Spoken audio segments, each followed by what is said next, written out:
Sawtooth Day, what's happening, y'all? Kicking in on another Sunday. Hope y'all had a good Thanksgiving. Got to do all you needed to do. See all the people you need to see. Gain all the weight you need to gain. Just hope you had a good one.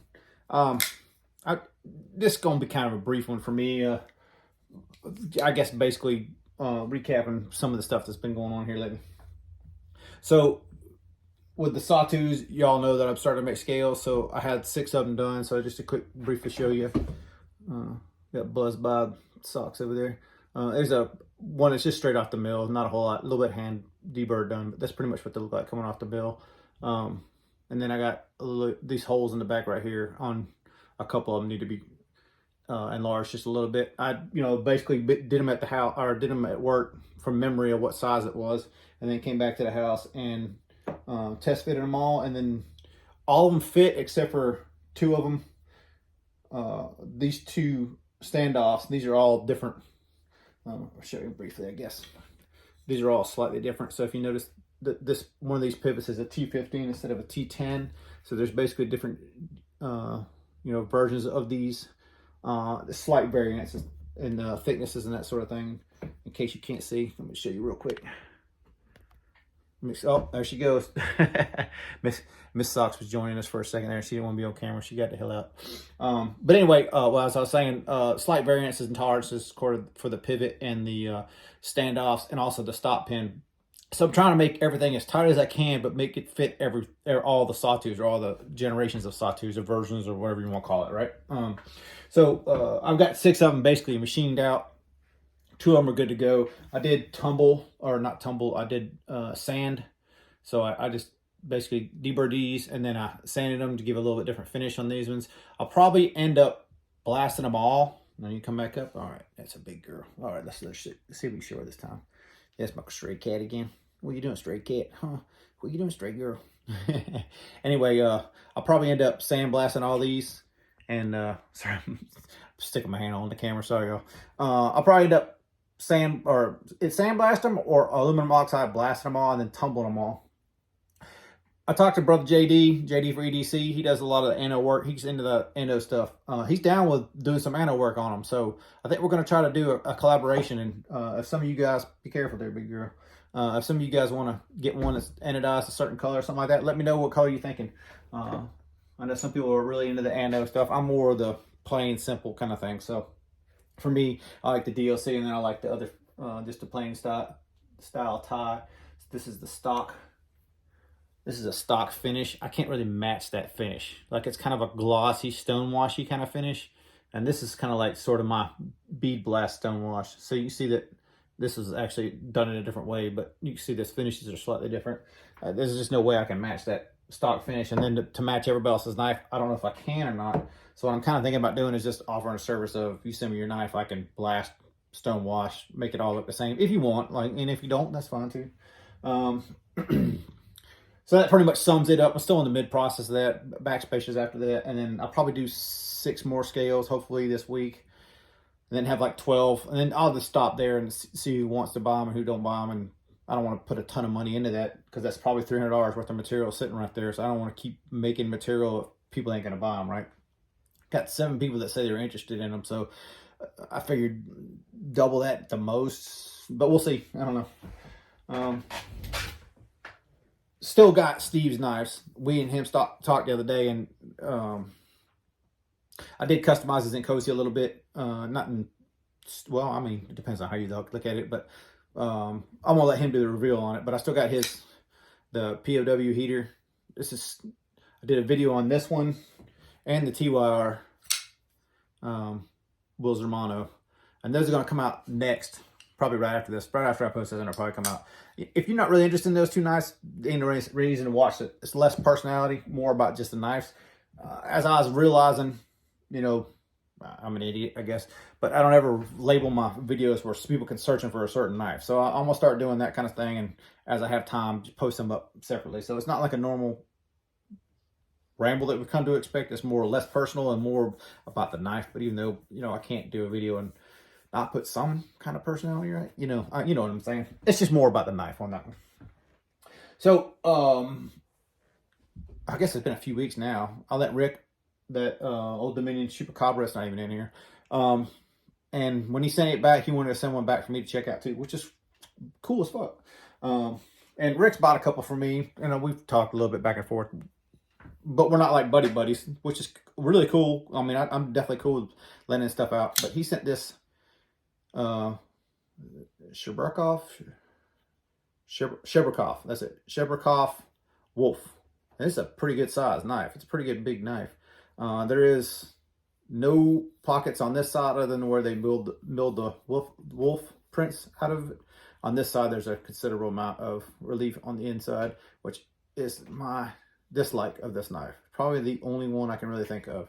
My buddy Aaron got the Scout about the same time. Scout Sherbakov. I can't even think how to say it. I'm sorry. And this is close to, like, I know Steve just released a video on his Shiro this morning, so I figured it'd be perfect timing. Sherbakov, is that how you say it? So I guess it's production. It almost has to be. It's definitely CNC'd. Production Russian knives, if that's a thing. I guess that's what it is. It's my first experience really having a knife here at the house. I've handled the Shiros before, but honestly, Shiros is about action, right? And like Steve said, if you're looking for that style of action, you're looking for that kind of knife. Like, you're not gonna look at a CRK and hope to get Shiro action. The same thing with the Sherbakov. I guess these are closer to Shiro than almost anything else that I can relate to. For my collection, this is obviously a flipper only, right? But it's still a pretty good size, beefy knife. It does feel good in the hand. Like, it's got enough weight to it that it doesn't feel like, I don't know, for lack of a better term, like hauled out. It doesn't have that whole empty feeling. So flippers comparable for my collection will be like the ADV, and this has more of the, for lack of a better term, the Chinese kind of feel to it. Like, the action's super smooth. It drops shut ridiculously. It's just retarded action-wise. Not my favorite action-wise, but it is slick as hell. Like, it's cool to have a knife like that. This is not really my style for all knives, but for a knife, you know, it's cool. I'm down with it.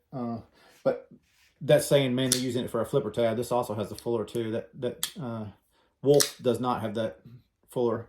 But size-wise, let's just throw them side by side for a second.